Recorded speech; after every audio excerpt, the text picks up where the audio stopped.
Bueno, mis niños, nos habíamos quedado en el momento en el que Hidalgo gana la batalla en el Monte de las Cruces, cerca de la Marquesa de Toluca, a un paso de entrar a la Ciudad de México, como decide, a pesar de ganar esta primera batalla contra los realistas, decide no entrar a la capital, y cómo esto ocasiona una gran disputa entre Allende e Hidalgo otra vez, ¿no? La primera disputa habían sido en Granaditas, tras el desorden que habían ocasionado los insurgentes en ese lugar, y esta segunda discusión entre Allende e Hidalgo sucede aquí justamente en, eh, en tras haber triunfado en el Monte de las Cruces e Hidalgo ordenar no entrar a la capital, ¿sí? Bueno, luego de este asunto podemos ver cómo es que la rivalidad, más que rivalidad, la enemistad, ¿no? Las rencillas, la tensión en la relación entre Hidalgo y Allende se va acrecentando cada vez más, ¿sí? Eh, Pasado el tema de la Ciudad de México, eh, van a seguir, ¿no?, por Coajimalpa hasta llegar a Aculco. ¿Qué es Aculco? Aculco es un pequeño, actualmente un municipio que está dentro del Estado de México, pero como saben el Estado de México es enorme, ¿sí? Y entonces es limítrofe a Querétaro, o sea, está en el final del Estado de México en el norte, casi pegando a Querétaro, ¿sí? Muy cerca de Jilotepec, o sea que iban para el norte. Fíjense cómo toda la ruta que Miguel Hidalgo planeó siempre fue la zona del Bajío, ¿sí? Una zona muy conocida por él, una zona de mucha importancia porque era el Real, el camino real, o sea, el camino del Real de Minas, donde había muchas minas, y todo el norte hasta llegar a Guadalajara. Eh, por eso Hidalgo nunca se va a adentrar al sur del virreinato. El sur se lo encarga a Morelos. Morelos había sido alumno del Colegio San Nicolás de Valladolid, en Michoacán, cuando Hidalgo era rector. Entonces sí llegó a conocer a Morelos. Morelos, cuando estalla la insurgencia, se busca a Hidalgo, Hidalgo lo comisiona a que él insurreccione todo el sur del virreinato, ¿sí? Por eso Hidalgo no se mete en el sur va a estar Morelos. Y bueno, Morelos va a ocupar ya el papel protagónico en la segunda etapa de la independencia. Pero aquí estamos por terminar la primera. Luego de esta primera, como les decía, derrota en el Monte de las Cruces, siguen avanzando Guajimalpa hasta llegar a Aculco. Y en Aculco, que está muy cerca de Querétaro y de Jilotepec, va a haber el segundo encuentro entre realistas e insurgentes. Y este encuentro entre realistas e insurgentes va aquí a tener como desenlace una triste derrota para los insurgentes, ¿sí? Una feliz derrota una feliz victoria para los realistas y una triste derrota para los insurgentes. Y aquí comenzará como el inicio de las desgracias de Hidalgo, ¿no? Pareciera que el no haber entrado a la capital hubiera sido un ave de mal agüero, un mal presagio para Hidalgo, porque de aquí comenzará toda la historia, todo el éxito de Hidalgo a irse a la borda, y todo va a ser como derrotas consecutivas, ¿sí? Bueno, en Aculco, que era como, van a pelear aquí insurgentes y realistas en un monte como cuadrangular, ¿no? Que no es de pico, se van a enfrentar aquí y la batalla va a durar cerca de una hora, y en una hora prácticamente realistas van a vencer a a los insurgentes, rapidito, ¿sí? Y bueno, el desánimo se apodera de la tropa de Hidalgo, y ya todos están totalmente bajoneados, bien tristes, bien deprimidos. Muchos desertan del ejército insurgente, ya no quieren seguir en la guerra, sí se va mermando cada vez más el ejército insurgente, y los que quedan pues quedan muy moralmente bajoneados, deprimidos, ¿sí? Y bueno, luego es tan dura la derrota en Aculco para el ejército insurgente, que a partir de aquí otra vez comienza una tercera discusión, una tercera pelea, un tercer enfrentamiento entre Allende e Hidalgo, que termina con la separación de estos dos caudillos de la primera etapa de la insurgencia.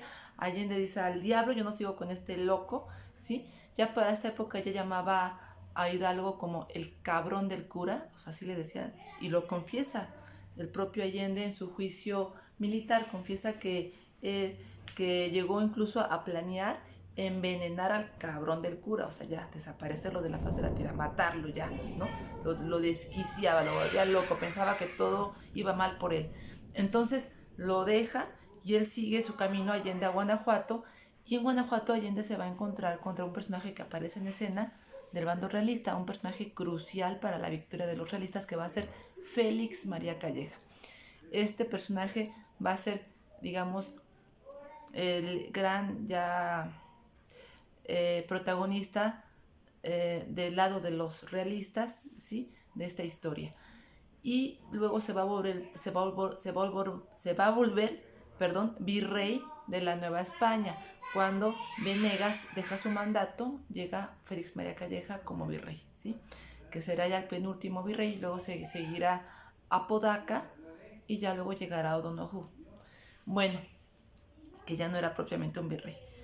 Bueno, continuamos. Les decía que Allende se separa, se van a Guanajuato, y en Guanajuato se enfrenta contra las tropas de Calleja, Allende, y Hidalgo ya solo sin Allende va a seguir su ruta, va a seguir su marcha, ¿sí?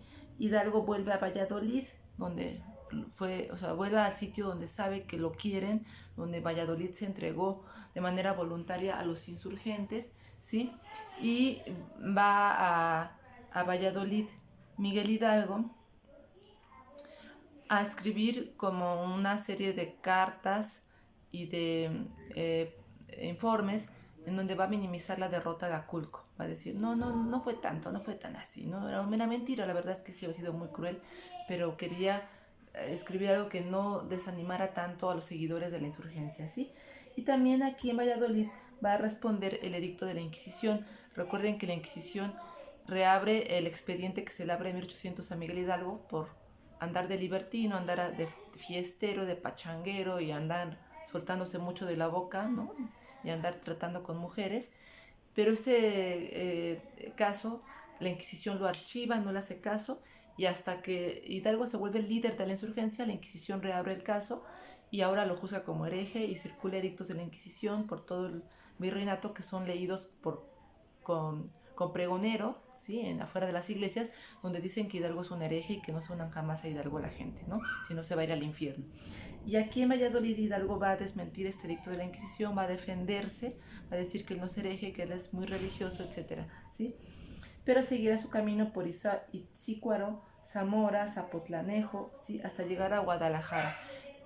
Guadalajara era la segunda ciudad más importante de la Nueva España, solo después de la capital, de la Ciudad de México, de la leal y noble Ciudad de México.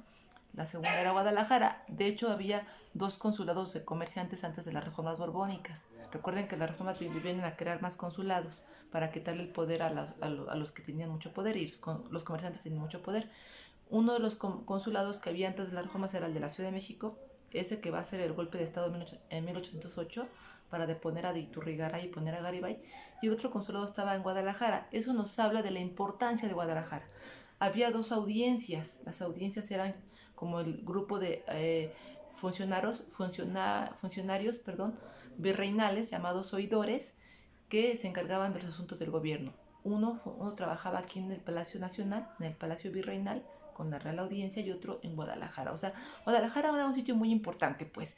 E Hidalgo va allá, y allá Hidalgo va a establecer su gobierno, va a nombrar su gabinete y todo, y ahí ya se le va un poco la canica a Hidalgo, ¿sí? Aquí historiadores conservadores como Enrique Krause van a decir que se enloqueció el cura y demás, porque dejó que lo llamaran Alteza Serenísima, ¿sí? Evidentemente, el que lo llamaran Alteza Serenísima ahí ya era una contradicción de Miguel Hidalgo, que buscaba la independencia, que tenía como ideas más liberales. Pues alguien que es muy liberal no pretende que lo llamen Alteza Serenísima, o sea, porque Alteza Serenísima es algo como muy monárquico que no va con una idea liberal de república. Pero bueno, estas son las contradicciones de Miguel Hidalgo, ¿no? Era, como todos los seres humanos, era un tipo que tuvo contradicciones. Y esto ha dado pie a muchos historiadores a decir que él no buscó la independencia, ni que quería tener una república, que quería una monarquía, que quería que regresara Fernando VII o que quería la autonomía. Bueno, esa autonomía sí lo han sacado de la manga, ¿sí? Realmente la palabra autonomía jamás aparece en ningún escrito de Miguel Hidalgo, siempre aparece la palabra independencia, independencia tal cual. Y sabía muy bien a qué se refería con independencia, porque ya existía la independencia de las 13 colonias que se formaron en Estados Unidos. Ya sabía a qué se refería la palabra independencia y la estaban utilizando, con todo el sentido de separarse para siempre de España, ¿no? Desligarse, formar un reino aparte, un país aparte, ¿sí? Pero bueno, y bueno, en Guadalajara va a rearmar su ejército ya solo, sin Allende, Miguel Hidalgo, ya completamente solo, va teniendo ciertos éxitos, dice el historiador Erejón Peredo, Carlos Erejón, que va a tener ciertos éxitos en Guadalajara, va a volver a formar su ejército en ceros, ya sin Allende va a formar su gabinete, va a dar órdenes, va aquí en Guadalajara va a ser donde va a hacer muchas proclamas, el primer periódico insurgente, El Despertador Americano, ¿sí? Y va a ser en Guadalajara donde va a abolir la esclavitud y el tributo, ¿sí?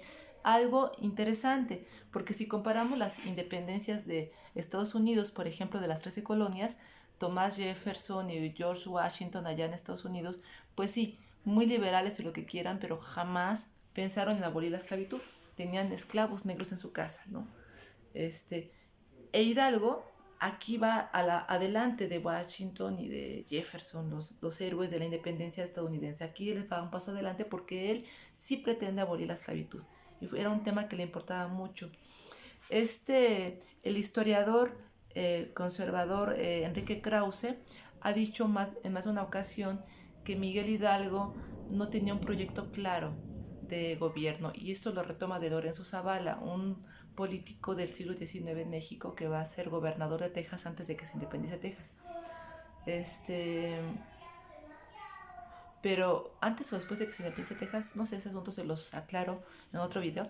Pero lo cierto es que sí hay un ideario claro en Hidalgo, me parece. O sea, si nos ponemos a ver qué quería Hidalgo. Bueno, Hidalgo siempre, su ejército estuvo conformado por ¿quiénes? Por indígenas, ¿sí? Como párroco, ¿a quienes intentó ayudar siempre? A los indígenas, ¿sí? De hecho, formó talleres con los indígenas de cultivo de vid, de seda, de alfarería, ¿sí? O sea, siempre estuvo interesado en llevar como el progreso y sacar de la miseria a la población indígena, ¿sí? Eh, Su ejército lo forma de indígenas, su ejército es una rebelión popular, es la popularización total de la insurgencia, está con Hidalgo, sin duda, ¿sí? Y siempre en sus proclamas que él da, él está pensando siempre en abolir la esclavitud, abolir el tributo. El tributo era un impuesto que pesaba prácticamente sobre la población indígena. Entonces, siento que si nos vamos reconstruyendo lo mucho que escribió Hidalgo durante, antes y después, bueno, durante la insurgencia y antes de la insurgencia, y vamos viendo las acciones de Hidalgo, creo que sí vamos viendo congruencia en que tiene un interés muy particular en la defensa de los indígenas, en restituirles la libertad a, a estas poblaciones negras, mulatas e indígenas que han sido pues prácticamente esclavizadas, ¿no? Si no es que literalmente esclavizadas en el caso de los negros, ¿sí? Que tiene un ideario siempre como de que estos pobres salgan de su opresión, salgan de su miseria. Y creo que eso es muy claro en Hidalgo, ¿no? Que no lo viera Lorenzo de Zavala, que no lo viera actualmente Enrique Krause, pues es triste, porque está claro, Hidalgo sí tenía como eso claro, lo podemos ver fácil y sencillamente los historiadores, ¿no? Pero bueno, este, luego de aquí, de Guadalajara, no sé si Allende, tras las derrotas que sufre en Guanajuato cuando se fue solo ahí con Calleja, pues decide volver con Hidalgo, lo vuelve a encontrar, regresa Allende a Guadalajara, se reencuentran los antiguos amigos que tenía tiempo que ya se estaban peleé y peleé, pero se reencuentran en Guadalajara, ¿sí? Y aquí, para enero de 1811, la batalla de Aculco fue el 7 de noviembre, se me olvidó decirles. La del Monte de las Cruces fue el 30 de octubre, esa fue victoria insurgente. Luego la de Aculco, cerca de Jilotepec y Querétaro, en el Estado de México, fue el 7 de noviembre, fue una derrota insurgente, clara, duró 1 hora la batalla, y para enero de 1811, exactamente el 17 de enero de 1811, las tropas insurgentes y realistas se vuelven a enfrentar ahora en la batalla de Puente de Calderón. El Puente de Calderón estaba pues, por Zapotlanejo, a unos 25-30 kilómetros eh, de Guadalajara, ¿sí? O sea, muy cerca de Guadalajara. Y en este puente se vuelven a encontrar realistas e insurgentes, ¿sí? Fue una batalla que duró 6 horas, o sea, 6 horas cuerpo a cuerpo, una batalla muy cansada, así como si ustedes que son muy pamboleros pensaran en una Copa Mundial, en una final, en donde se van a tiempos extras y a gol de oro y no acaba y no acaba y no acaba, ¿no?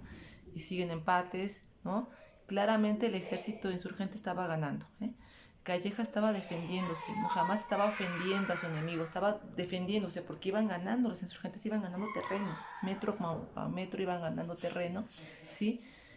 Calleja está muy descontrolado, se va por su ala derecha, pero entonces él a la izquierda se descuida de su ejército, regresa a su ala izquierda del ejército, siempre está tratando de defenderlo, va perdiendo, dura 6 horas la batalla, pero ahora sí que por azares del destino, fíjense, una granada realista cae eh, en municiones del ejército insurgente y que explota aquello, causa un estruendo tan grande que se escucha en Guadalajara. En Guadalajara, a 25-30 kilómetros, la gente escuchó la explosión tremenda, ¿sí? Y, y provoca un incendio terrible que hace que los insurgentes que van ganándole la batalla a los realistas retrocedan y no solamente eso, se dispersan, unos huyen, corren, no saben, se confunden, todo pasa, no saben qué pasó, se confunden y se dispersan y aquí Calleja aprovecha para derrotar a los insurgentes. Es así como un partido de fútbol, como el de la Copa Mundial del año pasado que vamos ganando con Holanda y en un pispás Holanda nos gana. en el minuto 92, ¿no? Del partido. Así fue. Así fue. En el minuto 92 del partido, o sea, al final de la batalla, cuando llevamos ganándoles, miren, me asumo como insurgente, cuando los insurgentes iban ganándole a los realistas, ocurre esto de la granada, este incidente que provoca que los insurgentes se descontrolen, se confundan, se dispersen, eh, y esto hace que Calleja aproveche y le ganan en un pispás en el minuto 92 a los insurgentes, ¿no? La batalla, y esto va a desmoralizar otra vez profundamente al ejército insurgente y a todos los seguidores de la independencia, de todos los seguidores de Hidalgo, ¿sí? Bueno, aquí otra vez esto genera mucha enemistad entre Hidalgo y Allende. Les digo que Allende pensaba envenenar al cabrón del cura, porque así lo menciona en el expediente militar que se le forma cuando él confiesa, ¿no? Cuando es capturado, ya lo tiene hasta el queque Hidalgo, ¿no? Allende. Y finalmente se les ocurre que quizás pidiendo ayuda a Estados Unidos, que recién acaban de independizarse, puedan ayudarles los recién creados Estados Unidos en armas al ejército insurgente, quizás en soldados, y inocentemente con esta idea, y digo inocentemente porque dudo mucho que Estados Unidos hubiera querido apoyar al ejército insurgente, pero bueno, esa era la esperanza, ¿no? De ellos. Van en busca de ayuda a Estados Unidos, van todavía más hacia el norte de la República Mexicana, del virreinato en ese momento todavía novohispano, y recibe Allende una carta de un tal Ignacio Elizondo, que había sido soldado realista, pero que se había salido de las tropas realistas, que se había metido a las filas insurgentes, y recibe una carta de que lo vean en las norias de Acatita de Baján, que era un lugar que estaba entre Coahuila y Texas, ¿sí? Y resulta que efectivamente van a ir allá y Ignacio Elizondo los traiciona, era realmente un espía del virreinato que los captura y los lleva a Chihuahua para para formarles un juicio militar, y a Hidalgo además un juicio eclesiástico porque era sacerdote, y continuar con el juicio inquisitorial, ¿sí? Y fusilarlos finalmente. Esto sucede por ahí de marzo, cuando se encuentran con Elizondo de 1811, pero para finales de junio son fusilados. Allende intenta resistir a la traición de Ignacio Elizondo, pero le matan a su hijo, Indalecio Allende, se lo matan y ya, pues ya no resiste. Y aquí comienza pues el fin de la primera etapa de la insurgencia, ¿sí? Allende y los demás son fusilados antes que Hidalgo. Hidalgo será fusilado el 30 de julio de 1811, solo después de haber recibido la degradación, que era quitarle la investidura, quitarle el traje de sacerdote, ya no reconocerlo como sacerdote, ¿sí? Pero Hidalgo va a ser el último en ser fusilado de todos sus compañeros insurgentes. Pide un momento antes de que lo fusilen, que le den un chocolate. Se queja de que el chocolate que le dan está como aguadito, ¿no? Pues le gustaba más con más leche, más espeso. Todavía se da el ojo de quejarse. Dice, no porque me vayan a fusilar, me deben de traer un chocolate pues aguado, ¿no? A mí me gusta rico, espesito, ¿no? No porque me vayan a fusilar merezco ese trato. Y pide Hidalgo que no lo vendan de los ojos ni lo fusilen hacia la espalda, porque eso era para un traidor, que lo fusilen de frente y que lo disparen en la mano derecha que él ha puesto en su corazón. Y efectivamente descargan los soldados que tenían simpatía por Hidalgo, ya se habían encariñado, digamos, con Hidalgo en ese tiempo. Hidalgo era un tipo de muy buen trato, muy carismático, pero bueno, tienen que cumplir la orden, le disparan, pero tienen que dar 2 descargas, porque en la primera no muere, en la segunda tampoco muere, y solo un tiro de gracia en la cabeza va a hacer que muera el cura, ¿sí? Y bueno, las cabezas de estos insurgentes serán decapitados después de morir, y sus cabezas van a ser puestas en jaulas en la Lóndiga de Granaditas, en aquel lugar en donde emblemático de la primera etapa de la insurgencia, en donde el ejército de Hidalgo se descontrola y hace los peores destrozos. Ahí van a ser colgadas las cabezas y van a durar años, años, años, ¿no? Todavía por ahí, acabando la independencia, seguían las cabezas. Creo que es cuando las mandan quitar poquito después de consumada la independencia en 1821. O sea, duraron casi 10 años ahí las cabezas, ¿sí? Claro, pudriéndose, ¿no? O sea, la carne iba pudriéndose hasta dejar al esqueleto intacto, y esto ocasionó pues obviamente un impacto muy severo en todos era un impacto muy grande en todos los pobladores y habitantes de la Nueva España. De si tú te vuelves insurgente e intentas independizar al reino de la Nueva España de España, eso te va a pasar. Así que mírete, vete con cuidadito, ¿sí? Era un castigo ejemplarizante, causar ejemplo, causar temor a raíz un ejemplo. Y pues aquí acaba la primera etapa de la lucha insurgente, muchachos. Pues muchas gracias. En otro video les hablaré de la segunda etapa.